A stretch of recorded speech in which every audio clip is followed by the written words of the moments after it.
Olá, Inconscienters! Eu sou a Tati Bernardi, escritora, roteirista e colunista da Folha, e esta é a 6ª temporada do podcast Meu Inconsciente Coletivo. Agora eu resolvi falar sobre tudo aquilo que a gente esconde, tudo que a gente vai recalcando e que acaba virando sintoma. Ciúme, inveja, raiva, traição, falta de tesão, misoginia, hipocondria e por aí vai. E hoje eu converso com o psicanalista Rubens Volek. Ele é doutor pela Universidade de Paris 7, membro do Departamento de Psicossomática Psicanalítica e professor da especialização em Psicossomática Psicanalítica do SED Sapiense. Ele é autor, entre outros livros, da obra Psicossomática de Hipócrates à Psicanálise, lançado em 2022 pela editora Blusher. Bom, eu estou aqui com o Rubens, que se fala Volek e não Volek, como eu falei na apresentação, peço desculpa. É um dia muito especial porque a gente vai falar de psicossomática, eu sou uma hipocondríaca. E hoje, especialmente no dia do tema psicossomática, eu vim até de máscara, porque já fiz 20 exames de teste de Covid, não é Covid, mas para variar estou com o meu mal-estar no corpo, que é uma coisa que já se arrasta há muitos anos, estava aqui contando para o Rubens, que eu tenho fibromialgia e eu tenho uma imunidade esquisitíssima, que eu já fui em todos os tipos de médicos alopatas e não alopatas, para ver o que é isso da minha imunidade tão baixa, porque eu pego tudo que tem no ar, eu tô pegando. Meu corpo é tipo um sapinho em busca de insetos, e fazendo aí uma metáfora horrorosa com virose. Mas vamos lá, falar aqui com o Rubens, que eu andei lendo, os livros dele tem 600 páginas cada um, não é fácil terminar, mas andei lendo algumas coisas. Obrigado pela paciência. E persistência, sobretudo. Persistência, são livros parrudos. Nos seus livros todos que eu tô tentando chegar ao fim... Eles não são tão grandes assim, Não, né? Foi piada. Ele tem ali 350, 440, mas vamos lá. Você fala muito da economia psicossomática. Sim. Esse como é que eu chamo? Termo da economia, ele aparece muito em várias coisas que eu já estudei de psicanálise e ele é um pouco difícil para eu entender. Explica o que é essa economia psicossomática. Olha, a gente pode partir do senso comum do que todo mundo entende como economia. Investimentos, recursos, né? Esse é o senso comum, né? Da economia que a gente pensa, economia financeira, por exemplo, economia de um país, né? Uhum. Mas, no sentido psicanalítico, ele tem um significado muito preciso, né? Nós estamos falando da psicossomática numa perspectiva psicanalítica, né, que é a nossa, mas a gente toma a economia no sentido metapsicológico que o Freud desenvolve no texto de 1915, né, sobre os instintos e suas vicissitudes, que é uma das dimensões do fenômeno psíquico, né? Ele diz que o fenômeno psíquico pode ser descrito segundo 3 dimensões: tópica, né, que é inconsciente, pré-consciente, consciente, id, eu, super-eu, econômica, né, que é essa que a gente desenvolve, e dinâmica, ou seja, como a economia, a libido, né, a energia psíquica circula no aparelho psíquico, né? E a economia psicossomática tem a ver justamente com essa dimensão da metapsicologia, que busca, né, que vai atrás do afeto, que vai atrás da libido, que vai atrás da sexualidade e busca entender como é que ela circula dentro da organização psicossomática, que inclui tanto o polo corporal, né, o polo do corpo, como também as manifestações psíquicas, passando também por algumas expressões do comportamento. E a gente quer segurar a energia, a gente não quer gastar. Depende de quando. Claro que nada disso é consciente, né? Mas a ideia é que, primeiro, a gente não escolhe muita coisa. Depende da história de cada um, que vem desde a infância e eu diria até mesmo antes do nascimento, da história dos pais, da concepção, da gestação, né? Que eu acho que é importante também cuidar. Mas, sobretudo, depois do nascimento, né? Porque durante a gestação, enfim, tem a genética que manda muito, né? Se tudo corre bem, ao longo de 9 meses, o feto, o bebê se desenvolvem de maneira satisfatória, porque o corpo, o organismo garante muita coisa. Não tudo, mas garante muita coisa. Depois do nascimento é que são elas. Aí já depende de pai, já depende de mãe, seja qual for o gênero, né, de pai e mãe, já depende da sociedade, depende das condições de vida. Eu fiquei super anêmica na minha gravidez, minha filha nasceu 3,5 kg, maravilhosa. Meu ferro foi todo pra ela. Eu achei sensacional como funciona a natureza. Pois é, né? E depois que nasce, eu ficava... Preciso dar um amor suficiente, preciso ser suficientemente boa. Aí vem a preocupação, aí caga tudo. Aí entra o cérebro, caga tudo. Enquanto tá dependendo... Pois é, mas aí você tem que lidar com o fato que depois que nasce já não é a mesma coisa, entendeu? Uhum. Durante a gestação dá para confiar muito no corpo, né? Sim. E ele até reequilibra o corpo da mãe, naturalmente. Ele reequilibra exatamente situações como essa, onde a mãe vive uma carência, mas o feto está protegido pela barreira placentária, uma série de outros mecanismos, né, gestacionais. Depois a gente sua mais a camisa, é É no verdade. cérebro que Deus nos abandona. No corpo, Deus tá ali, tá abraçadinho Não, com a gente. você vai ter que fazer uma outra entrevista para eu colocar Deus na economia psicossomática. Eu acho que eu ainda não consegui. Não, essa ainda não foi.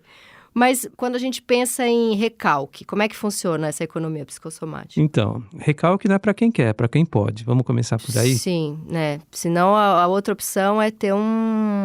Não é outra, né? A gente, felizmente, Os tem uma neuróticos. diversidade de opções. Uhum. O recalcamento, ninguém nasce com recalcamento. Recalcamento é alguma coisa que se constitui justamente a partir dessas primeiras relações, né, da criança com aqueles que cuidam dela, aqueles que eu digo que nós dizemos, né, na psicossomática, psicanalítica, que exercem a função materna. O recalcamento, ele é um recurso psíquico, que pode ou não se constituir, pode se constituir mais, melhor ou pior, mais ou menos, melhor ou pior. Então, o recalcamento é, sem dúvida, um mecanismo de proteção que pode permitir que, de uma maneira que nós possamos elaborar com aquilo que a gente está vivendo, pela elaboração psíquica. Uhum. E é a partir do recalcamento e outros mecanismos de defesa psíquica, né, sei lá, como a clivagem, projeção, deslocamento, etc., que se configura esse território das manifestações que a gente conhece mais psicopatológicas, psíquicas, das neuroses, das psicoses, etc. Esse é um território da economia psicossomática. Para o amigo que está ouvindo e não sabe o que é clivagem, é quando... É dissociação. Dissociação da realidade. Sim. É tão insuportável a realidade que eu prefiro alucinar e imaginar que ela não existe. Mas a clivagem já saiu da neurose, né? A clivagem não é do território da neurose, é da psicose. Sim, sim. Sem dúvida. Voltando para a economia psicossomática, que eu achei tudo que você falou maravilhoso. A gente não vai sair da economia psicossomática. Nunca. Só quando morre, aí não tem jeito. Eu lembro muito de um texto que eu li do Freud, que é como se tivesse um para-raio, como se a mãe, quando o bebezinho é pequenininho, a mãe Parexcitações. Parexcitação. Que a mãe vai lá e aí abaixa a luz que está muito forte, o barulho. A mãe faz isso para não ter o rompimento do aparelho psíquico. Ela entende que um nenê que acabou de nascer não pode ir para uma rave, não pode estar... Melhor não, né? Melhor não vamos levar um recém-nascido para uma rave. E depois, quando você é um adulto, a sua mãe não vai aparecer na sua reunião de trabalho e falar pro seu chefe não fazer abuso psicológico, porque senão pode romper o seu aparelho psíquico. O que é a parexcitação nesse caso é que você começa a ter gastrite, refluxo, crise de pânico, burnout. Os órgãos todos, o corpo todo começa a dar defeito antes de romper o aparelho psíquico. Isso é uma coisa que eu posso pensar sobre a psicossomática? Com algumas aproximações, a gente precisa fazer algumas correções de rota, digamos assim. Tá. Da mesma maneira que eu dizia que ninguém nasce com recalcamento, ninguém nasce com aparelho psíquico. Uhum. Também ele se constitui, sem dúvida, o parexcitações materno, de quem exerce a função materna, ele é fundamental, né? Porque nós nascemos fios desencapados. Sim. Né? Uhum. Quer dizer, inclusive do ponto de vista mesmo orgânico, né? Do ponto de vista neurológico, o processo de mielinização não se completou ainda, o processo de maturação muscular. O que é mielinização? Mielinização é a cobertura pela mielina do sistema nervoso, né? Dos nervos. Uhum. Então, o tempo todo a gente vive em curto-circuito, né? É só observar um bebê, ele não tem uma motricidade coordenada, ele se agita de formas completamente difusas, sem objetivo, né? A motricidade dele não está organizada, né? E isso vai se organizar, aí é um processo orgânico, sem dúvida, que também, depois do nascimento, depende da qualidade da relação de quem cuida, né? E aos poucos isso vai se organizando, o sistema nervoso se mieliniza, o sistema muscular se mieliniza, e existe um desenvolvimento progressivo, tanto da maturação orgânica, quanto, e aí, dependendo também da qualidade da relação e dos cuidados do bebê, do aparelho psíquico que pode se formar em melhores condições ou em piores condições. É muito interessante que não dá para falar de psicossomática sem ir pro neném, né? Os seus livros não, sempre começam com a primeira... Sim, a gente aprende muito, né? E, na verdade, é uma questão da gente observar. Eu acho que os melhores psicanalistas são aqueles que conseguem olhar para o bebê, inclusive tratando de adultos, de idosos, né? Porque o bebê sempre é um paradigma, né? É um paradigma do desenvolvimento humano. E só para voltar à questão da parasitação, não deixar esse fio desencapado, é exatamente isso. Nos primeiros momentos do desenvolvimento, é o parasitações da mãe, do pai, de quem cuida, que vai conseguir proteger o bebê dos excessos que vêm de fora e de dentro. Para um bebê, né, quem já viu um bebê com fome, desesperado, chorando, ficando roxo de tanto chorar, quer dizer, todo aquele desprazer, todo aquele sofrimento vem de dentro, né, de uma deficiência metabólica de nutrientes. É aquele que exerce a função materna que vai lá e acalma, porque sabe que dali a uns minutinhos, né, vai poder ter o peito, vai poder ter a mamadeira, e aí o bebê vai se acalmar. E o bebê vai aprendendo isso, ele vai aprendendo a esperar, porque alguém tem essa representação, alguém que cuida tem essa representação da possibilidade de esperar para ser gratificado, para ser satisfeito. E o bebê aprende, justamente depois de ser satisfeito, que tem alguma coisa que satisfez e ele começa a alucinar. Esse é o termo que Freud usa. Ele começa a imaginar, a lembrar essa experiência de um desprazer, de sofrimento da fome que foi satisfeito, e ele começa, lembrando, alucinando pela alucinação primitiva, a desenvolver o seu aparelho psíquico. Então, não é alguma coisa... O aparelho psíquico ele é desenvolvido junto com a fé, né? Você está a fim de me puxar para a religião, eu tô muito religiosa, não sei o que está acontecendo. Pois é. O que o Winnicott fala é tão bonito, né? Que o bebê acha que cria a mãe, ele inventa a mãe, e a partir disso nasce a capacidade de criar, de ser criativo. E o Freud fala que é alucinando que aquele sofrimento vai acabar, ele cria o aparelho psíquico. Sem dúvida. Então, tanto o aparelho psíquico quanto a criação nascem de coisas muito positivas. Sim. De uma fé que vai melhorar. Eu prefiro confiança, mas vamos lá. Vamos de confiança. Vamos de confiança, né? Porque sim, houve algumas pessoas que permitiram aliviar um sofrimento. Isso não é pouca coisa. Nossa. Para o bebê é uma questão vital.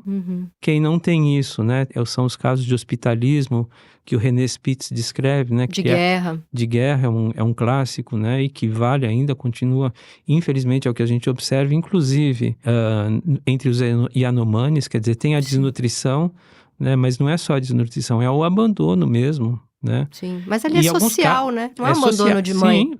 Mas e quem disse que a sociedade não pode exercer a função materna? Ao contrário, eu acho que ela tem que exercer a função materna. E se a mãe está morrendo, ela não vai conseguir dar o que aquela criança precisa. Não, mas é absolutamente social. Sim. Vamos pensar também a sociedade, um país, como capaz de exercer a função materna. É o menino que você conta no começo do seu livro, que ele veio te perguntar se era 1h da tarde ou 1h da manhã, não é isso? Isso. Você conta isso numa entrevista, e que ninguém olhava para ele e que eu comecei uma conversa com ele. Ele foi para te assaltar, provavelmente? Eu não sei. Porque ele tinha alguma coisa na mão, você não lembra? Até hoje eu não sei. Faz 20 anos, até hoje eu não sei. E aí você deu atenção e ele falou, nossa, ninguém conversa. Nunca ninguém me perguntou isso. Nunca ninguém conversou comigo. Isso é uma falta de função social, né? Sim, então eu acho que existe sim, e é importantíssimo que você tenha lembrado isso. A gente pensa em pai, mãe, professor, aqueles que exercem a função materna, mas sim, o Estado também tem a função de exercer essa função materna. E aonde entra o autismo nisso? Que é uma pergunta que eu estava aqui, faço ou não faço? Mas acho que é importante a gente falar. Porque tem essa discussão, já nasce... Também é uma sacanagem você falar que o autismo é uma falta de função materna, porque eu tenho aí muitas amigas que são mães maravilhosas e a criança está dentro do espectro. Como pensar isso? Então, mas não só no autismo, né? Vamos pensar em qualquer manifestação. Vamos pensar no câncer, em todo tipo de câncer, vamos pensar nas doenças cardíacas. Epidemiologicamente, a medicina mostra que existe a hereditariedade, a gente sabe, existem marcadores genéticos, existem, né, disfunções genéticas, né? Mas a genética não é tudo, tanto é que atualmente a gente fala muito em epigenética, né? Ou seja, a capacidade do ambiente de modificar uma herança. Ou de fazer vir à tona, né? Ou de fazer vir à tona, exatamente. né? Então, eu acho que essa polêmica, né, mais uma vez, polarizada, ou é genético, ou então é psíquico, né? Eu acho ela, sinceramente, muito improdutiva e não permite ouvir aquilo que qualquer paciente, não só o autista, traz. E acho que entra também na questão das doenças autoimunes, que nunca se falou tanto em doença autoimune. E aí tem essa pergunta, né? Por que agora tem essa... Só se fala em doença autoimune? Eu acho que primeiro nunca se estudou tanto. As pessoas tinham e não sabiam, né? E acho também que é a predisposição que aí um sofrimento, alguma coisa pode fazer vir à tona. Mas não é que teve um câncer porque... Né? Porque tem aquela coisa, teve um câncer, claro, estava 5 anos trabalhando num lugar que eu odiava. Então sempre o câncer vai ser culpa de um ambiente ou do adoecimento de um parente. Acho que tem ali, é uma mistura dessas duas coisas, né? Então, apesar da tentação, né, de confiar... Controlar em tudo. Não, de confiar em explicações unívocas. Então é genético, ou então são os pais, né? Eu acho que a gente tem que entender o fenômeno humano, né? E a economia psicossomática é só uma dimensão da existência humana, importante, né? Sem ela não tem existência humana, né? De uma maneira realmente multifatorial e mais complexa para qualquer clínico. Tanto para um médico considerar as organizações, as manifestações psíquicas, como também para um psicoterapeuta, para um psicanalista, entender que não é tudo da cabeça, né? Às vezes, sim, existem sintomas e doenças reais que precisam ser naturalmente cuidados por um médico. Né? Essa onipotência do pensamento que tem um viés profissional, eu acho que ela é muito perigosa em qualquer área, né? Ficar também psicologizando tudo, às vezes um antibiótico vai lá e resolve. Sim, por que não? Sim. Na nossa conversa você trouxe essa história, né? Pessoas que ficam anos em análise, né? Sim. Que continuam com seus sintomas. Sim. Né? E às vezes o sintoma vem para proteger também, né? Porque sem o sintoma podia ter um rompimento do aparelho psíquico, podia virar uma psicose. Já que você se interessou pela economia psicossomática... Não, eu não vou sair disso, porque... Não, eu sei, mas eu diria não rompimento do aparelho psíquico, uma desorganização da economia psicossomática. A gente olha dessa perspectiva. Então aí acho que agora eu vou entender o que é economia psicossomática. Eu tenho a minha fibromialgia, por exemplo, há mais de 10 anos. A sua, né? Você cuida dela. Eu cuido dela, minha neném. Põe pra neném. Isso, minha põe pra dormir. Neném, ela isso. tem nome, tá? É a Fib. A Fib? Eu cuido da Fib. Mentira, eu inventei isso agora. Minha mãe... Isso que é uma conversa inspirada. É a Fib. A minha mãe também teve fibromialgia a vida inteira, e depois, é artrite reumatoide, não é síndrome de Sjögren. A gente tá na dor no corpo há muito tempo. A minha avó dizia, se um dia eu reclamar de dor é porque eu vou morrer. Porque ela falava, não reclamo de nada. Não reclamo. Quando ela tinha 74 anos, ela reclamou, internou, morreu em uma semana. Então, acho que tinha essa coisa assim de não pode reclamar, e minha mãe passou uma vida inteira com dor, e eu tô do mesmo jeito. Então, é hereditário? Então, vai saber. Não dá pra saber. O que é a fibromialgia? E se a gente pensar, sem querer entrar nos detalhes, né? Afinal de contas, né? Não sou teu analista da tua família, etc. Por que não pensar que a doença pode ser um modo de interação, de comunicação entre qualquer grupo, né? Numa família, entre um casal, entre uma mãe, um pai e o seu filho, né? É um modo de comunicação que se instala e que, bom, ele é fácil de ser reconhecido, né? Quer dizer, quando o corpo sofre, todo mundo presta atenção. Quando ninguém está doente, enfim, de alguma maneira aquele aparelho, aquele sistema familiar, aquele sistema social pode funcionar de um jeito diferente. A minha família era bem isso, assim. As reuniões era todo mundo... Falando de doença. Falando de doença, tinha uma certa competição de... isso aqui é pior do que isso. E a minha conexão com a minha mãe, por exemplo, a gente estava uma semana se estranhando. Aí ontem eu comecei com esse mal-estar, que eu não sei, até fiz 500 testes de Covid antes de vir pra cá, fiquei achando que era Covid, ou será que é a fibromialgia que tá atacada? Daí vocês fizeram as pazes. A gente faz as pazes, eu fico doente, a gente faz as pazes. Porque, mãe, não tô bem, minha filha acordou melhor. É uma comunicação Sendo possível. Sendo que na véspera de ficar doente, você nem conseguia pensar em falar com ela. Exatamente. Né? Aí o corpo gera a doença para eu poder voltar a falar. Eu não sei se é assim. O que é economia psicossomática, Rubens? Me ajuda. Você já explicou, mas a gente está falando o tempo todo disso. Quer dizer, se você pensa que a doença, nesse círculo familiar, é um modo de comunicação onde as pessoas se reconhecem, onde elas podem trocar, bom, essa foi a modalidade... Eu posso pensar em ganho quando eu falo em economia psicossomática? Sim. É o meu sim. ganho secundário, é que eu tô cheia de dor, Então, mas minha mãe falou comigo. O ganho secundário ele tem uma definição muito precisa no território das neuroses, o ganho secundário do sintoma. Mas eu acho que a economia psicossomática, como toda economia, ela busca um equilíbrio.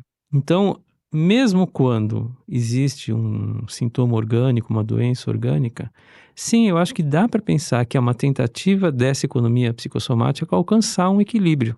Que não pode ser conseguido justamente pela elaboração, pelo pensamento, pela mentalização, como a gente fala, né? Mais especificamente. Ou seja, o aparelho psíquico, no desenvolvimento do ser humano, ele tem uma função de regular essa economia psicossomática, tentando poupar o corpo, justamente. Não é tentando poupar o aparelho psíquico? Porque o meu corpo não... Não, tentando poupar o corpo, né? Porque, assim, em princípio, ninguém morre de neurose. Em princípio, né? Tudo bem, pode ter um surto psicótico, um surto suicida, né? E aí já tem, inclusive, a impulsividade do comportamento, né? Mas de uma doença orgânica crônica, grave, pode-se morrer. Então, proteger o corpo com recursos da elaboração mental, do pensamento, né?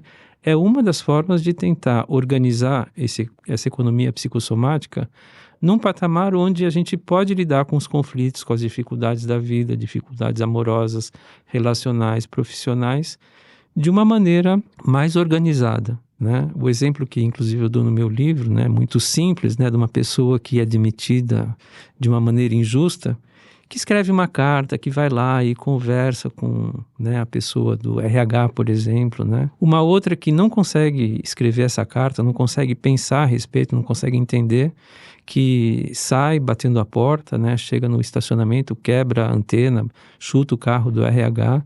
E uma terceira que não consegue nem fazer nenhuma das outras duas coisas, né? Que nem escreve a carta, nem protesta, nem estraga o carro do RH, mas de repente, né, guarda tudo aquilo no corpo, né, que se descarrega de uma maneira desorganizada, produzindo algum sintoma somático. É uma simplificação, mas é só uma ilustração de como a gente pode entender essa continuidade, né, entre diferentes formas de organização da economia psicossomática, seja no plano somático orgânico, seja no plano das descargas do comportamento, que eu incluo, por exemplo, transtornos alimentares, transtornos impulsivos, toxicomania. A perversão está no limite, né, entre os comportamentos e as neuroses, né? E um terceiro grupo, que seria o grupo, né, que a gente poderia chamar das boas organizações mentais, onde a sintomatologia vai ser uma sintomatologia neurótica, psicótica, mental sobretudo. Alguém que é capaz de lidar com o seu conflito, né, numa esfera de elaboração mental. Mas é aquela pessoa que não dorme, fica pensando o tempo inteiro. Não necessariamente. Se não dorme, já tem um excesso. Entendi. Né? Quer dizer, justamente o aparelho psíquico também tem que ser capaz, se ele internalizou o tal do parexcitações que você mencionou, e ele é muito importante, vem da mãe, de quem cuida, mas a gente tem que internalizar, né? Ele tem que ser capaz de falar, tá na hora de dormir, agora chega, eu vou conseguir esperar até amanhã para resolver esse problema. Ser a mãezinha de si próprio. Ser a mãezinha de si própria, a mãezinha, o paizinho. Sim.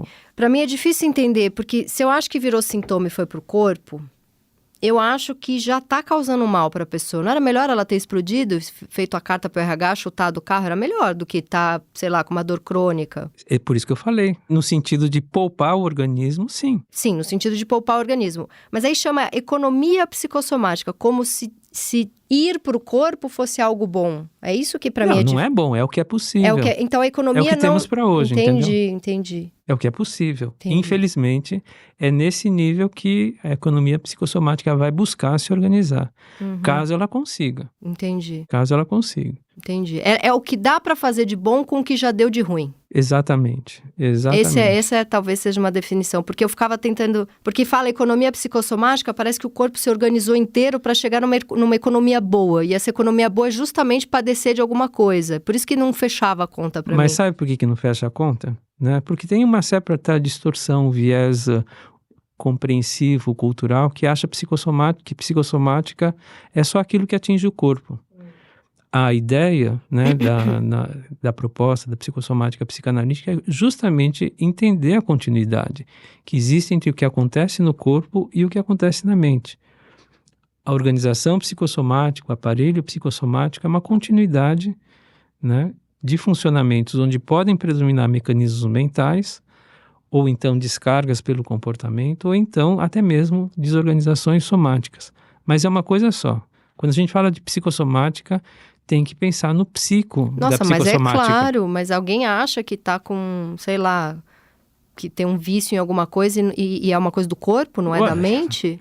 Bom, é só você visitar, você pode buscar assim no Google uma série de vertentes psiquiátricas absolutamente biologizantes que pensam isso. Que não partiu de Ué. nada psicológico. Toda a discussão sobre a Cracolândia numa certa época ela era pautada exatamente por pessoas que achavam que a internação e o tratamento ele tinha que ser exclusivamente médico, né? Não podia entrar um psicanalista ali para Não, compor. Psicanalista, psicólogo, enfim, assim, para ficar bonito na foto até aparecia, mas ele não tinha muita função. Eu trabalhei com pessoas, né, que tiveram proximidade ou trabalharam nesses projetos de alguns anos atrás, onde eles eram, assim, meros elementos decorativos. A orientação era predominantemente biologizante e o tratamento ele era absolutamente medicamentoso e internação compulsória. Meu Deus. Rubens, e quando que, ainda dentro disso tudo, que isso tudo é a mesma coisa, quando que a pessoa não consegue elaborar? Eu, por exemplo, estou na terapia, sei lá, 15 anos, escrevo uma coluna no jornal que muitas vezes eu falo de mim, talvez 90% das vezes, tenho esse podcast aqui que estou falando de mim, tenho outros podcasts que eu falo de mim, tenho aquele tipo de amigo maravilhoso que você vai almoçar e descarrega toda a angústia em cima do amigo. E mesmo assim eu faço um monte de sintominhas. Então, o que sai e o que não sai? Nem a psicanálise nem a medicina conseguiram encontrar a panaceia, quer dizer, aquele tratamento que daria conta de tudo. E, com todo respeito à tua biografia, né, tem horas que realmente essa compreensão chega tarde demais. Sim. Quando você diz que é importante olhar para a criança, para o bebê, etc., é mesmo. Às vezes, né, o corpo guarda algumas marcas, como esse exemplo que você deu, né, da comunicação familiar, onde é difícil, né? Tem um pedaço da comunicação, ou tem um pedaço da vivência que fica muito marcada pelo corpo, mesmo que a gente consiga evoluir, né, para formas menos sofridas de lidar com a realidade, com as situações da vida, etc. Então, não vamos entrar nos detalhes aqui do que aconteceu, mas você já deu uma dica importante, né? Essa questão de como é que as pessoas se comunicavam muito, né? Por meio de doenças, conversas sobre doença, quem está mais doente que o outro, né? Mas eu acho que isso deixa marcas. Sim. Né? E que a gente não consegue mesmo controlar. Isso já está sabido, né? A minha família, os meus avós, pai e mãe da minha mãe, eles perderam um bebê com 2 anos de idade de um problema cardíaco. E nunca, na minha vida inteira, com os meus avós vivos, né? Eles morreram, eu tinha 14 anos. Nunca se falou da dor de perder esse filho. Mas se falava, Tati, em dor de barriga, se falava em talvez seja algo no fígado, talvez seja algo no pulmão, mas não se falava da dor de perder um filho. Não, mas você não acha, e se você me permite, né, você me interrompe e edita se você quiser depois. Né? Você não acha que é um motivo para ficar muito preocupado com o corpo quando a gente perde um bebê tão cedo? Sim. E não vai para...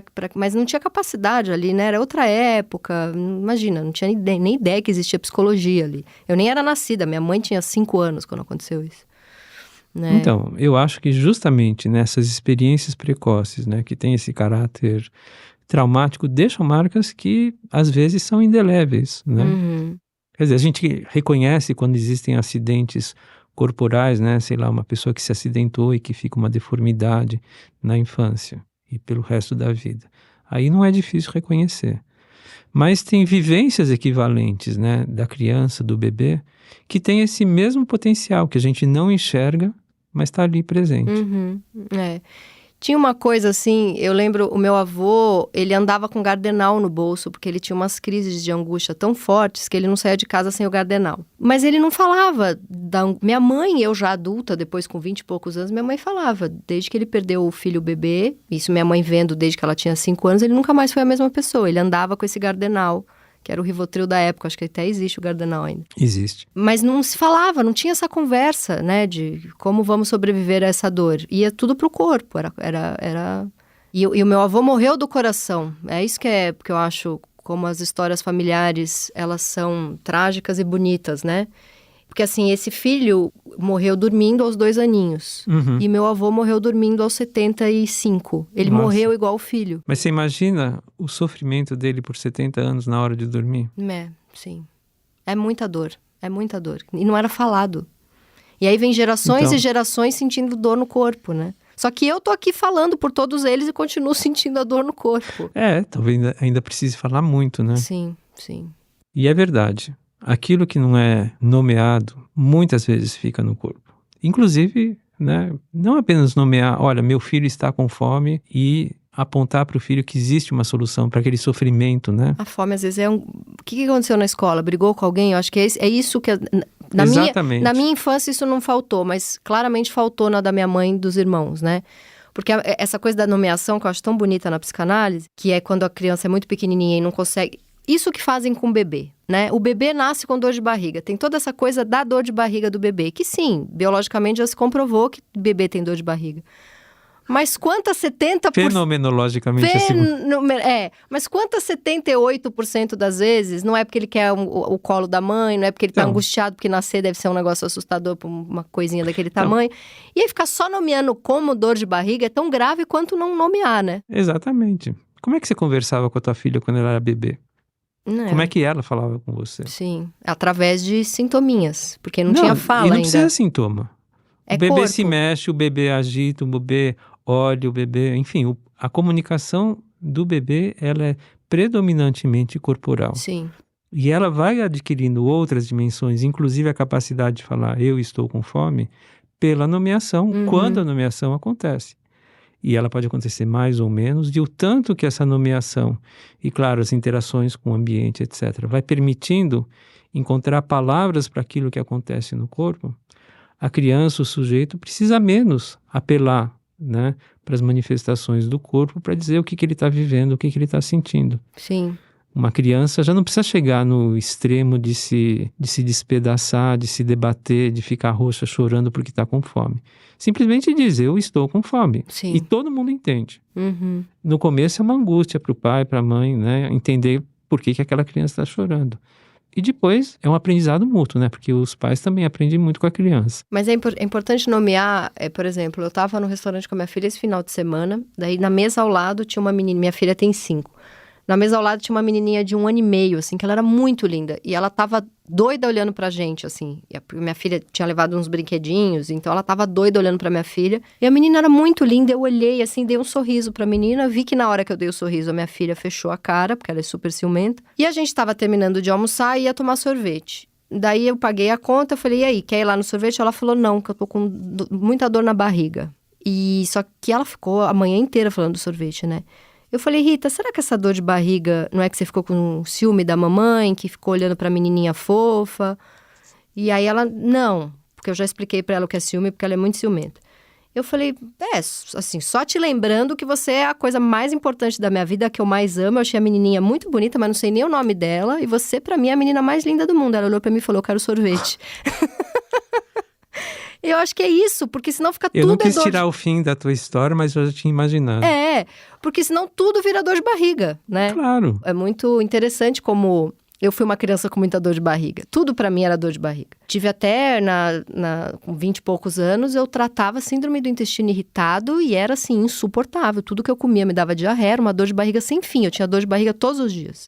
Esse foi um sintoma que a análise tirou. Eu não tenho mais dor de barriga. Então, mas você não acha que tua filha sabe disso, mesmo que você tenha tirado esse sintoma? Sim. De alguma maneira? Sim. Mas essa não é uma condição, apesar, né, de padecer no paraíso, apesar, né, daquilo que, já que você quer colocar Deus no meio, que disse, né, que tem que... acordei com Deus. Tem que dar à luz em meio às dores, né? A dor não é um destino da mulher, não é absolutamente, né? Por mais que Mas culturalmente... mulher tem mais dor, não tem? Por quê? Por que mulher tem mais depressão, mais dor crônica? Pois é, essa é uma grande pergunta, viu? Quem sabe a gente poderia fazer uma outra conversa a respeito.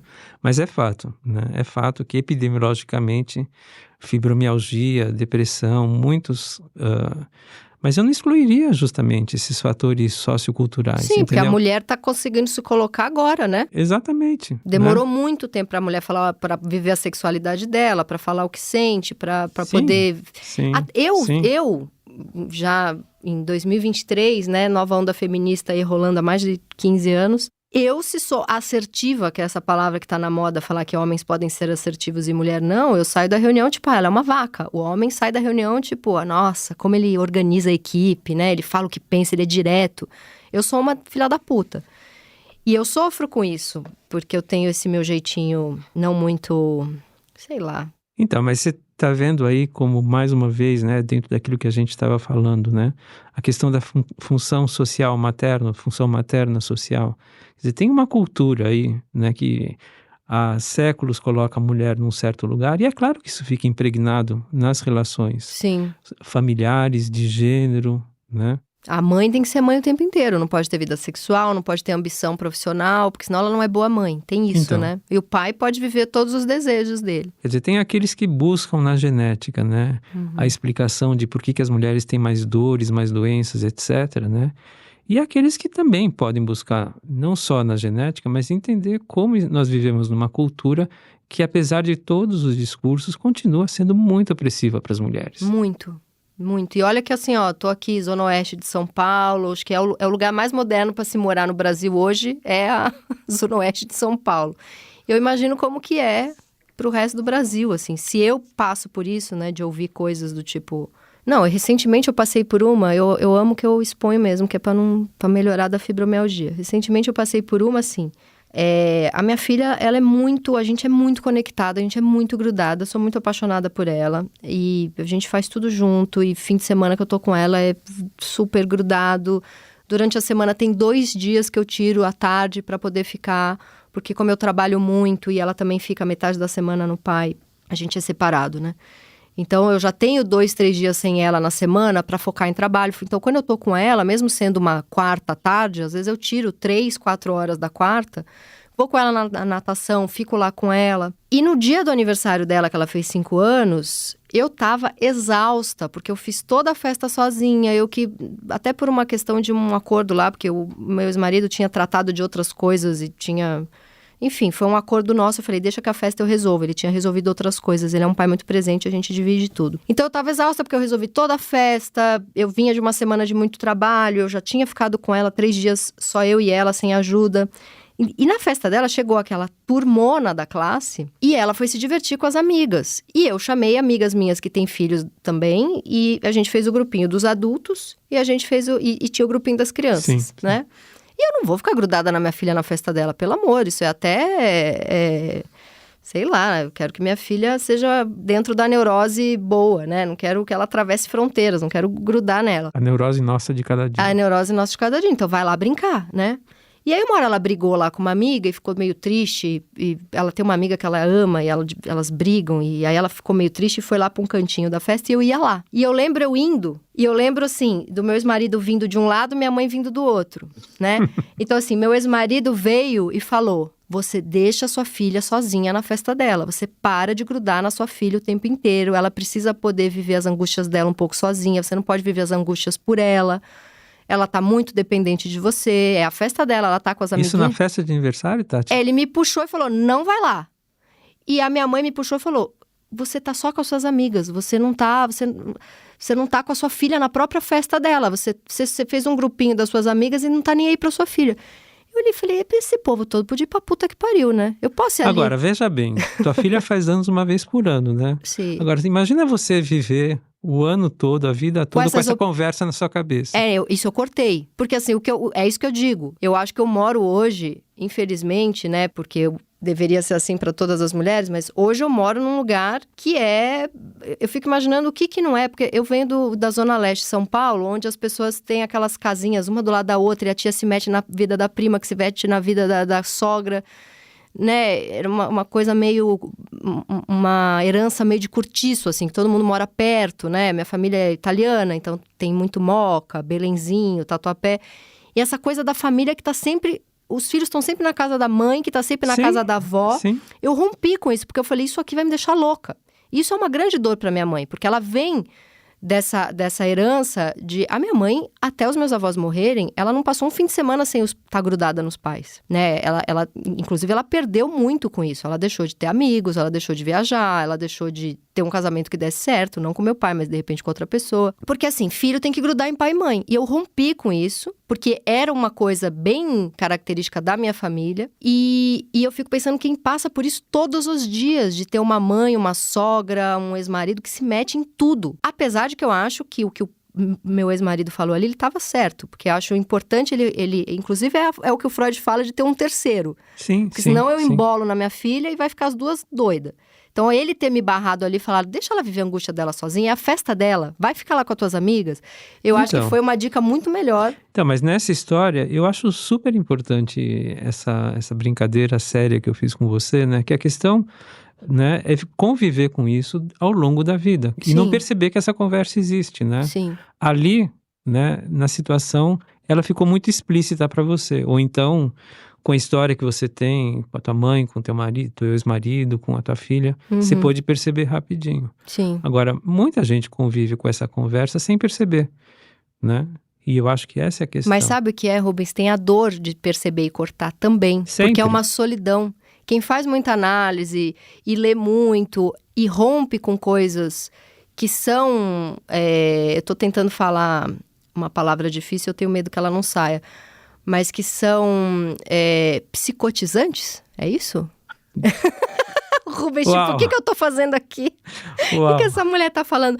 Não, mas Olha, é porque... Então, mas não precisa ir para as cabeças. Podem ser psicotizantes. Não, é porque tem muito mas psicótico na minha família, por isso mas que eu elas usei.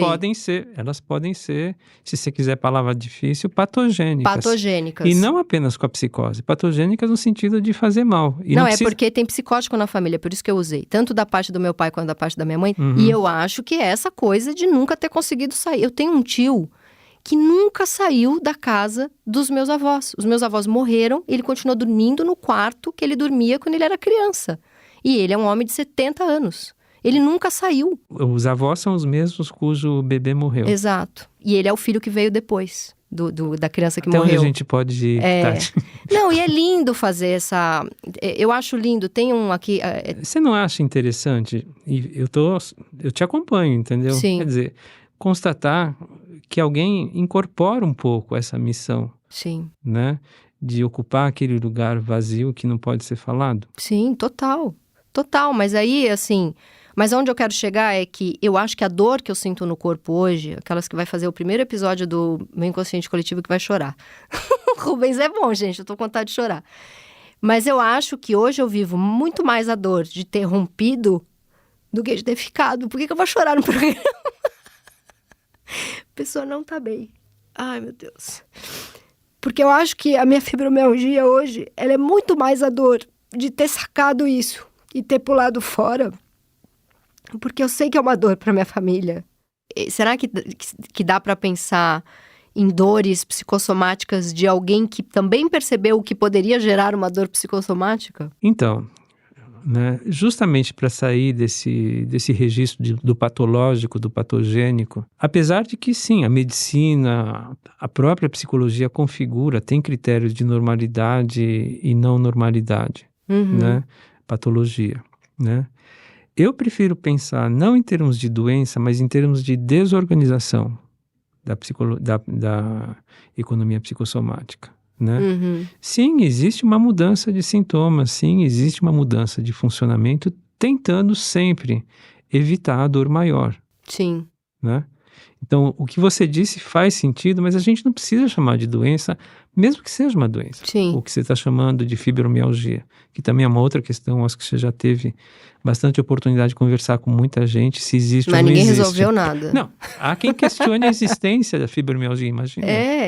Eu questiono, porque tem hora que ela some.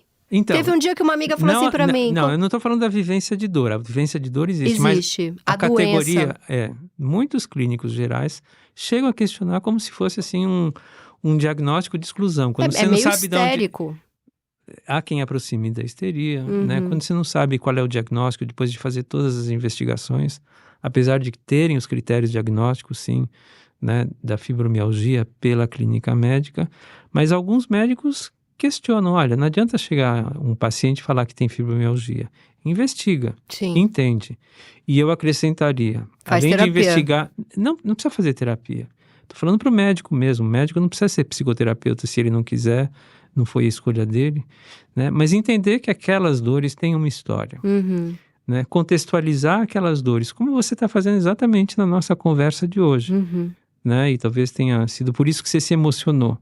Né? Eu acho que isso realmente permite tanto para o médico ter uma outra compreensão daqueles sintomas, como, né, para o paciente poder perceber que ele está sendo escutado de um outro Eu jeito. lembro de um dia, agora, nessas férias agora, eu tava num sítio com umas amigas, numa fazenda, minha amiga falou, como é que tá sua fibromialgia? Na hora que ela falou, meu corpo doeu. Então, Eu falei, tá aqui, eu só não tava lembrando dela há uma semana, você me lembrou. Porque como se ela dissesse assim, né? E aquela blusa vermelha, você ainda tem? É, exatamente. Como é que anda a Phoebe? Aí na hora que ela falou, doeu meu corpo inteiro, eu falei, cara, essa doença é muito estranha.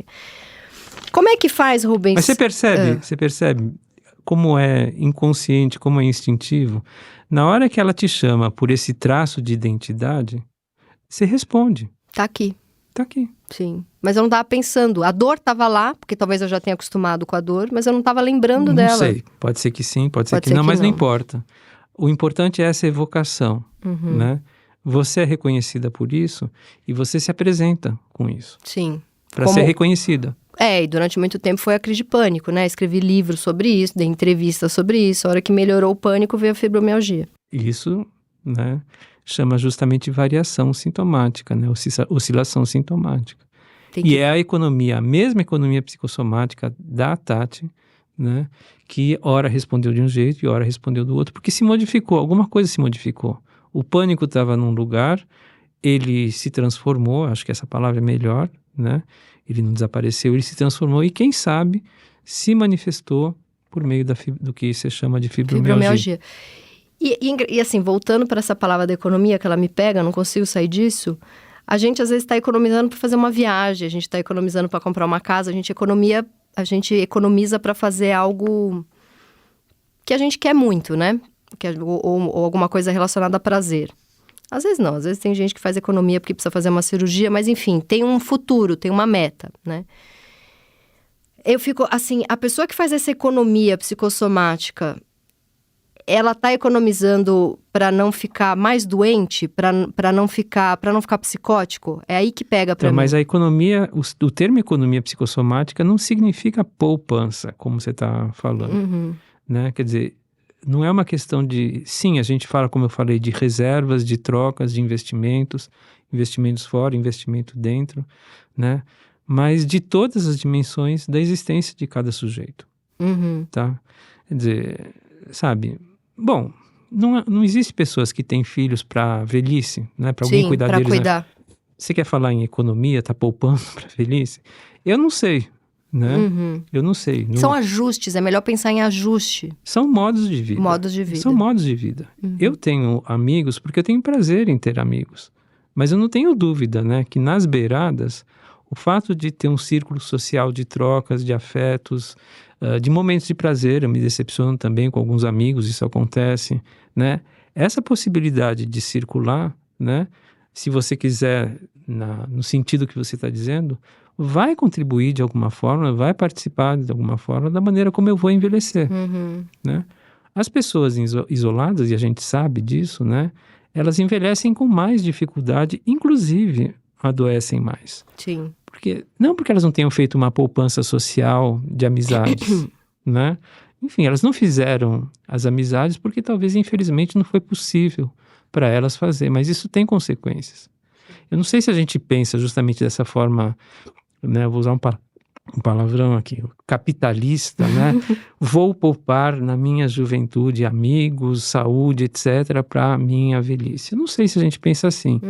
A gente vive um momento que é fruto do que eu já vivi, da minha história, e o que eu vivo vai ter consequências no futuro. Entendi. Você vai voltar mais 9 vezes aqui pra gente. Não é premeditado, não é premeditado, Tati. Entendi. É aí que o inconsciente, que a gente até falou pouco, mas ele faz parte da economia psicossomática, é aí que o inconsciente ele está operando o tempo todo. Sim. Né? Eu não estou querendo me apaixonar porque é legal ter, quando eu tiver 90 anos, né, uma esposa que a gente vai poder envelhecer juntos, né? Fazer sei É lá da o quê. vida e acabou. Eu me apaixono Acontece. hoje. O que vai acontecer quando eu tiver 90 anos, eu não sei, não tenho a Então menor por que ideia. não chama da vida psicossomático? A palavra Da economia, vida, em vez de chamar não me economia incomoda, não me psicossomática. incomoda. A vida é psicossomática, isso mesmo, é psicossomática. A economia me pega, essa palavra me pega, tá economizando. Acho que você tá... É a crítica capitalista da economia. Eu não sei, é porque eu não acho que tá economizando, eu acho que tá Mas gastando. não é pelo lado da economia. Mas a economia implica isso. Implica em gastar. Em gastar, em ganhar, Sim. né? Mas não é premeditado, tudo isso passa pelos funcionamentos inconscientes, passa pelas identificações da história de cada um, passa pelas experiências que podem ser boas na Zona Oeste, ruins na Zona Leste, né? Sim. E olha, né? Só que já que se mencionou a Zona Leste, eu acho que não só na Zona Leste, infelizmente, né? É verdade que infelizmente tem muita pobreza, mas a riqueza relacional das pessoas nessa região, exatamente, se você quiser falar nesses termos, o capital social afetivo é muito importante. E é aí que vem a resiliência de muita Na verdade, gente. para não ficar muito preconceituosa, é que Exatamente. assim, eu venho de uma experiência de pessoas muito conservadoras, não a minha mãe. Por exemplo, a rua do meu pai mora perto ali do metrô Carrão. É uma rua inteira de pessoas muito conservadoras, são bolsonaristas. Então, ficou dessa forma meio preconceituosa na minha cabeça, que a hora que eu pude ir para uma faculdade, morar na Zona Oeste, conviver com pessoas que estudaram mais e viajaram mais, abriu a cabeça. Mas, ao mesmo tempo, eu, infelizmente, por ter ascendido, convivi com muita gente com grana, que é uma mente muito mais estreita e conservadora do que qualquer pessoa Sem da Zona dúvida, Leste. sem Mas dúvida, muito pior, porque sem pelo menos na dúvida. Zona Leste, aquelas mama italiana, xinga todo mundo e resolve tudo. Exatamente. Essa coisa da pose é a coisa que mais... A pose adoece. O que eu mais vejo é, quanto mais pose... eu tenho uma... sei lá, um pedigree, não sei das quantas, que minha avó inglesa me ensinou, não sei o quê, são as pessoas mais doentes que existem. A pose é uma cagada. Então, sem generalizar, isso acontece muito. Muito. Não vamos generalizar, mas vamos falar que acontece muito. Acontece muito, Sim. não, acontece muito porque justamente, né, não sei, não quero introduzir muitos termos aqui, é o que o William Reich chama de traço de caráter. E ele está ali também, o Reich não fala de economia psicossomática, mas é pautado completamente pela metapsicologia também. O traço de caráter, ele tem essa função também, de segurar alguma coisa, né? Alguma forma de sofrimento que se traduz nisso, numa pose, por exemplo, numa postura, né? Ou o que o Winnicott chama de falso self. Você monta uma fachada, mas por detrás... É uma doença pura ali. Então...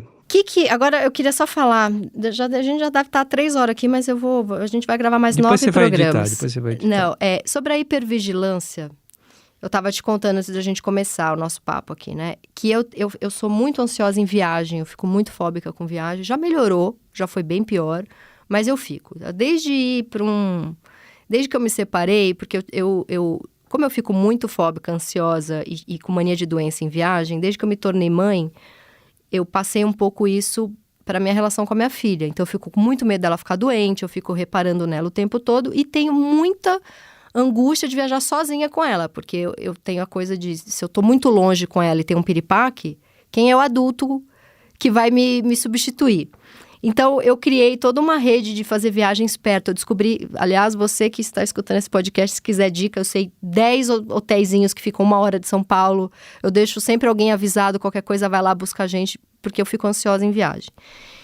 E tem uma coisa que eu não sei se estou chamando corretamente, mas que eu chamo de uma hipervigilância dos meus órgãos, que é uma loucura, que eu fico um pouco maluca em viagem, que eu começo a perceber funcionar. Assim, eu em casa, no dia a dia, a rotina, eu não fico, olha meu estômago, olha meu intestino, olha meu pulmão. Quando eu viajo, eu percebo o funcionamento dos órgãos. Tem uma coisa de uma hipervigilância. Que cato é isso? Cara do Rubens, o que eu tô fazendo aqui? Não, mas... É uma loucura, é uma loucurinha minha. Eu fico tipo, essa comida não caiu tão bem. Olha só, estou com uma azia. Olha lá, deu uma dorzinha no meu estômago. Eu não sou hipervigilante na minha rotina. Mais uma vez me contendo para não ficar colocando muito palavrão aqui, né? Nós já falamos sobre isso e você mesmo já começou a responder essa tua pergunta. Por que eu preciso prestar tanta atenção no meu corpo, né? Quer dizer, o que vai acontecer com ele? né? Primeiro, né, sem simplificar o que realmente é muito complexo, essa tradição familiar, né, de prestar muita atenção na doença, no corpo do outro, né? Pode ser uma marca, por que não? Sim. Mas tem uma coisa, né, que eu acho importante, que a gente chama, que tem a ver com a hipocondria, que não é a doença tal como ela é caracterizada, né, nos catálogos DSM, etc. É um funcionamento onde o corpo, ele é a primeira forma de percepção e de relação que a gente tem. É a parte que a gente conversou sobre o bebê se comunicando pelo corpo. Da mãe ou de quem exerce a função materna se comunicando com o bebê, tocando no corpo dele, beijando, lambendo o corpo dele, né? Quer dizer, então o corpo, sem dúvida, é a nossa primeira possibilidade de percepção, tanto do que está fora, do que está dentro. Então, é compreensível, né, que de alguma maneira, né, todo mundo fica preocupado em viagem. Será que vai estourar o pneu? Será que vai chover? Será que o avião vai cair? Em maior ou menor grau. De repente, essa hipervigilância, como você está chamando, é uma maneira de estar orientando, talvez, esses medos para alguma coisa que é do teu corpo, mesmo que não esteja fora. O avião não depende de você, depende do piloto. A chuva depende da meteorologia, o pneu do carro. Mas como eu preciso ter controle, eu substituo por estômago, intestino e pulmão. Pois é, mas o nosso corpo, ele reage assim. Quando a gente está angustiado, a gente sente aquele aperto na barriga, às vezes tem uma diarreia, né? A gente fica ofegante, né? Tem taquicardia, né? Quer dizer, tudo isso são formas de reação. De lidar com uma angústia que é saída do lugar protegido. Se tem essa propensão, essa sensibilidade de levar para o corpo as tuas experiências, pelo que você está falando, né? E eu não estou falando de você, Tati, eu estou falando de qualquer pessoa. O corpo amplifica aquilo que acontece muitas vezes, desculpa, na economia psicossomática, na vida psicossomática. Vamos falar de vida psicossomática, né? O Freud tem um artigo na própria interpretação dos sonhos. Ele fala que os sonhos são capazes de diagnosticar, né, perturbações do corpo que conscientemente a gente não consegue, né, não consegue perceber. Ele chama isso da capacidade diagnóstica dos sonhos, né? E a gente poderia acrescentar a capacidade hipocondríaca, não de doença, mas de observação, né, do próprio corpo. O sonho, às vezes, vem contar mais do que... Interessante isso. Sim. Muito recentemente teve o caso de uma pessoa amiga, não era nem paciente, que falou, um dia ela acordou e falou, tô com câncer de mama. Ela nunca tinha feito mamografia, nunca tinha... Nossa, ela sonhou com alguma coisa. Ou sonhou, acordou, fez a mamografia. E a técnica... Não, justamente a técnica falou, não tem nada não. Ela falou, não, olha aí mesmo, se não tem mesmo. E a técnica fez uma segunda verificação, chamou um outro e falou, talvez isso daqui. Daí fizeram uma biópsia. E era. Parece mágica, né? Mas é uma questão da capacidade de autoobservação. Essa é uma pessoa muito perspicaz, sensível. Depende da capacidade de cada um, de conexão com o próprio corpo. Que incrível essa história. Agora, hipervigilância talvez haja em excesso, por que não? Provavelmente atrapalha a tua viagem. Não, atrapalha... Né? Nossa Senhora. Hoje em dia eu tô conseguindo viajar sem Rivotril, mas antigamente eu tinha que tomar Rivotril porque eu entrava numa coisa... de tanta coisa que podia dar errado, eu já perdi avião porque eu comecei a regar as plantas de casa compulsivamente porque todas iam morrer na minha viagem. Então, eu já escorria a água, assim, eu olhava e falava... Inundou o apartamento de baixo. Eu falei, eu tô psicótica, não é possível, eu não parava de regar as plantas, não, essa aqui tá um pouco seca, e eu não tava nem... Eu perdi o avião, na verdade, eu não queria ir, mas eu já fiquei muito, muito pior pra viajar, eu só ia dopada de Rivotril, senão eu não ia. Então, mas tem que confiar, né, Tati? Tem que confiar. Tem que confiar. E o que, por exemplo, eu sou obsessiva por exame. A minha maior alegria, eu juro que eu já vou deixar você embora. Maior alegria... Fica à vontade, o papo tá ótimo. Minha maior alegria é assim, é aquela manhã que eu vou ficar no laboratório. E tem alguns laboratórios que tem até a ala só das mocinhas. E tem a roupinha lilá, o avental rosinha. E aí é aquele dia que eu vou fazer... 10 exames, aí eu fico das 8 da manhã até as 4 da tarde no laboratório, tomo um lanchinho. E meu namorado fala, por que você tá tão feliz? Parece que você tá indo, sei lá, pra Itália, e você tá indo pro Fleury. Eu falo, gente, mas eu prefiro 1000 vezes fazer um monte de exame. E eu fico maravilhada, as pessoas têm medo de ressonância magnética, né? Que entra no tubo. Eu já passei mal uma vez. Mas eu fico maravilhada com aquilo. É um tubo que está me olhando por dentro e vai me dizer que eu não tenho nada ou que eu tenho coisas. Tipo, eu quero abraçar a ressonância magnética. Eu amo ultrassom, gente. Ultrassom. Tudo que me vê por dentro, eu fico maravilhada. Eu queria em laboratório. Já pensou? Eu amo fazer exame. Isso é estranho, não é? Só a colonoscopia que eu ainda não me apaixonei. O resto todo eu falo, gente, olha que coisa linda, vai me ver por dentro, A coisa do pólipo, que você acha o pólipo antes dele dar uma doença, então você corre na frente da doença. É lindo isso. A prevenção, né? A prevenção, gente. Você devia fazer campanha de prevenção de qualquer doença.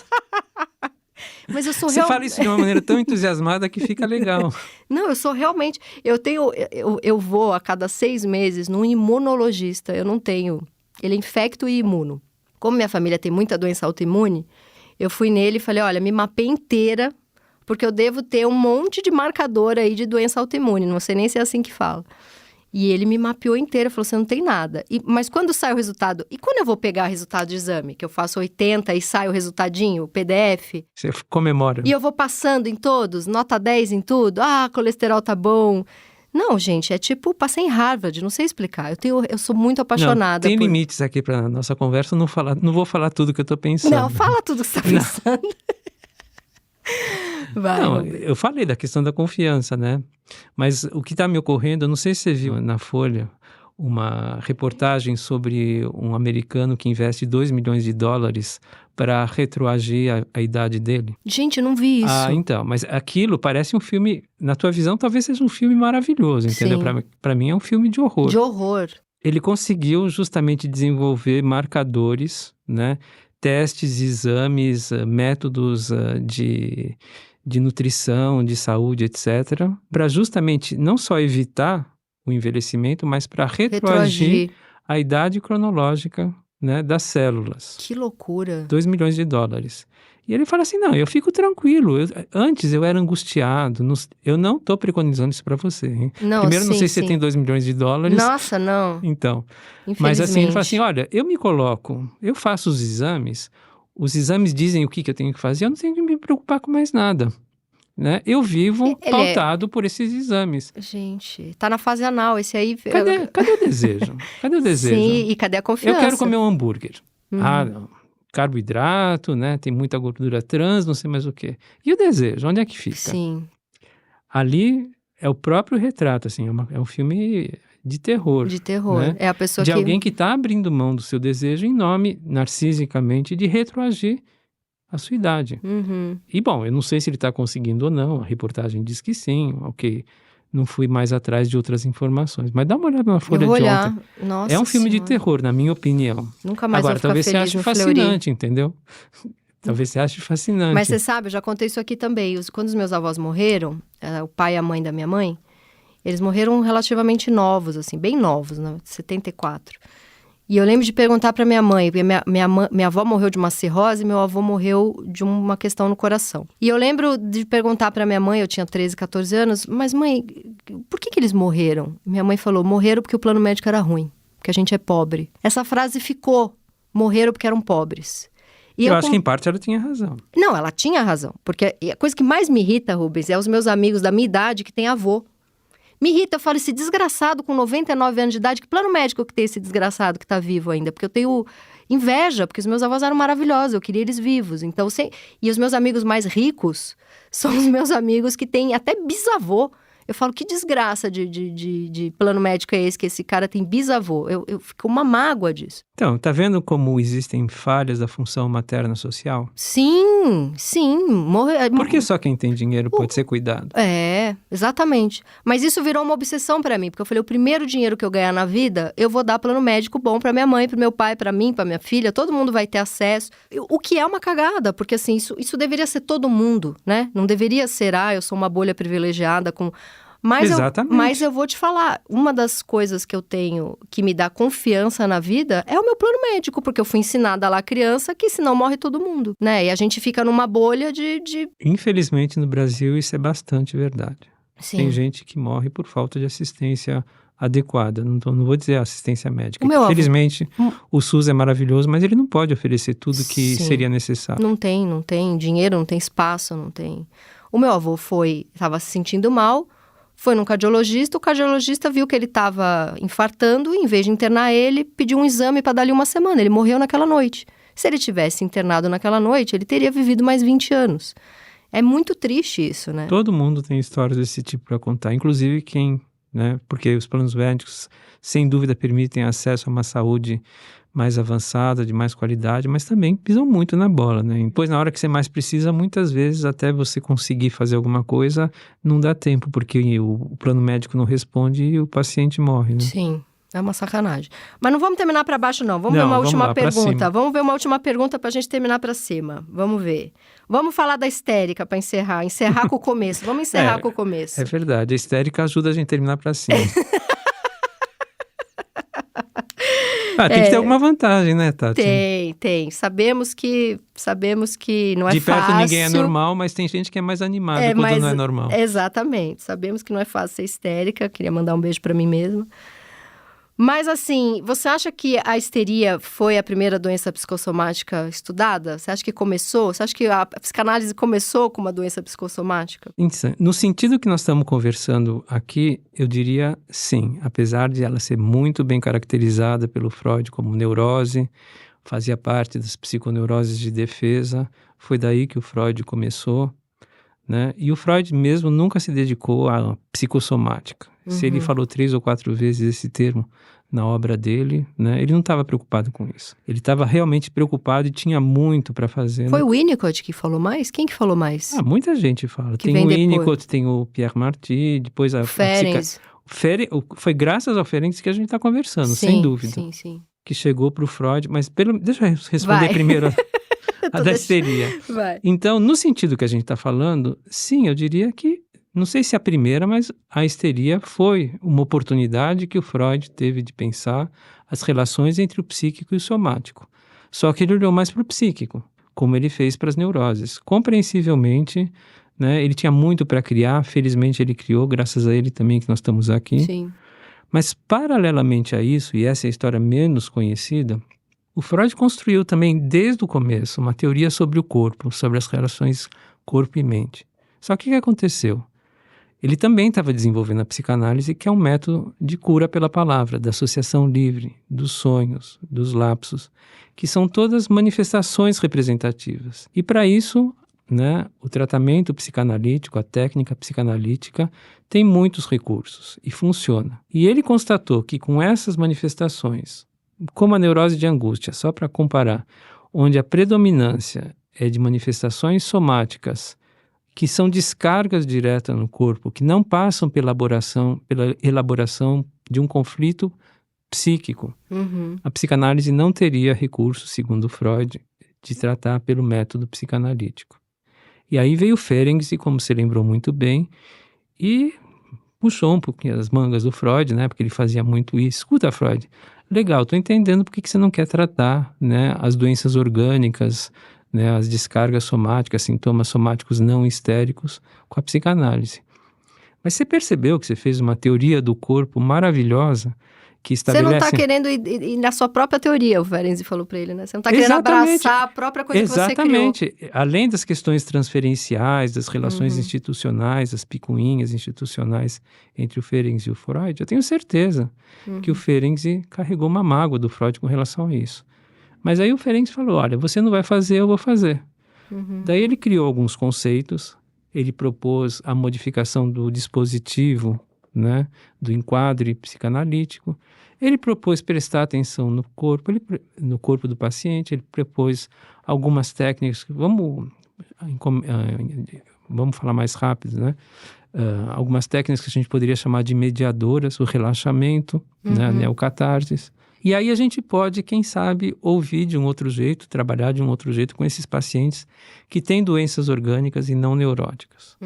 Né? Gente, mas é neurose pura. Eu acho tão louco chamar de doença orgânica. Mas enfim. Não. Sim, depois... Então, É exatamente o que você está falando, sim. Então, eu diria que a famosa fibromialgia, né, são doenças do corpo, né, ou o câncer, por exemplo, pela impossibilidade de lidar com aquilo que a pessoa está vivendo, né, pela elaboração psíquica, pela desorganização da economia psicossomática.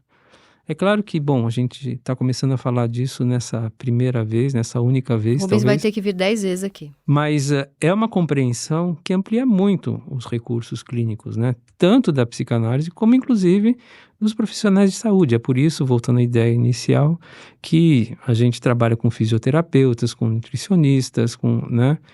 Porque justamente é uma questão de um olhar Medicina de forma integrada. Integrada, exatamente, você tirou a palavra da minha boca, integrada para uma possibilidade de manifestação do que a pessoa vive, não só o sofrimento, o prazer também, seja pelo corpo, seja pelo comportamento, seja pelas expressões mentais. E por que o Freud falava que se a pessoa está hipocondríaca com um órgão, tem uma excitação naquele órgão? Porque a gente fica excitado com o corpo todo, você não percebeu? Sim.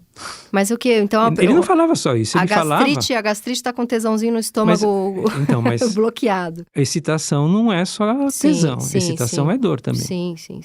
A fibromialgia, dor fibromiálgica, né, se é que ela existe, né, é uma excitação também, só que ela se manifesta pelo desprazer. Eu tenho trabalhado com o meu analista, que é o melhor analista que eu já tive na vida, mas ele trabalha muito a questão da tensão, que já apareceu muito na minha análise, que se eu não tô tensa, eu não sou funcional, se eu não tô tensa, eu não sinto que eu tô viva.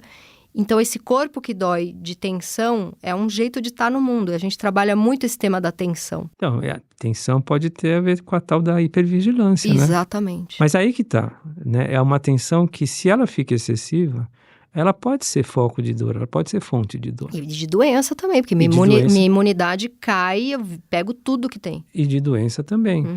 Então, vamos pensar bem, excitação não é só prazer, tá? Excitação é dor também. E quando você fala do órgão hipocondríaco, você está retomando aquilo que eu falei agora há pouco.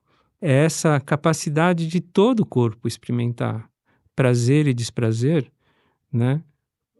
O que a gente pode chamar de uma anatomia imaginária, de um corpo erógeno, que é característica do humano. A psicanálise não inventou nada, ela só descreveu alguma coisa, nomeou alguma coisa que todo mundo vive e que na verdade ela não percebe, né? Ai, bom, acho que é isso, né? Acho que temos... Você que sabe. Mas essa história do corpo erógeno, do corpo imaginário, da anatomia imaginária, está no próprio Freud, só para mostrar, né, que o Freud, ele, em 1893, ele já descreveu isso no contexto da histeria. E ele continuou desenvolvendo até o fim da obra dele. Sim. Ele diz claramente que essa anatomia imaginária, ela não está localizada no corpo anatômico, tal como no organismo, tal como a medicina conhece. Isso no inconsciente, no texto sobre inconsciente, ele diz isso claramente. Qualquer parte do corpo pode se prestar ao prazer e ao desprazer. Uma brincadeira que eu faço muito, eu posso estar apaixonado na ponta da minha unha. Né? Não tem o tal do perverso polimorfo que ele também descreveu? É isso, é a possibilidade de ter excitação, prazer ou desprazer em qualquer parte do corpo. Gente, eu acho que eu sou uma perversa polimorfa. Como é que você me chamou no começo? Que vai pra dor. Que loucura. Eu sou uma apaixonada polimorfa. Eu sou uma apaixonada polimorfa. Uma fibromiálgica polimorfa. Rubens, foi maravilhoso. Você que encerra, porque você que é o analista. Eu quero agradecer o teu convite e a inspiração, uma conversa ótima, né? Rubens, muito obrigada, adorei. Já tô aqui querendo mais 20... Vamos fazer uma temporada só de psicossomática, que eu fiquei maravilhada com a Mas conversa. Deu para entender a tal da economia psicossomática? Não é poupança. Não é poupança. Deu para entender, mas eu preciso de mais uns 5 programas para entender. E fica a dica aqui para você não fazer podcast se você tá parando com o FX, ou porque você chora no meio do programa. É isso. Obrigada, Rubens. Obrigado. Esse foi o Meu Inconsciente Coletivo, o podcast para onde a sua neurose sempre vai querer voltar. Eu sou a Tati Bernardi e a edição de som é da Zamunda Studio. Os episódios do Meu Inconsciente Coletivo são publicados toda sexta-feira nos principais agregadores de podcast. Escute seu inconsciente e siga a gente para não perder nenhum programa. E aproveita e dá 5 estrelinhas também. O ego agradece. Até semana que vem.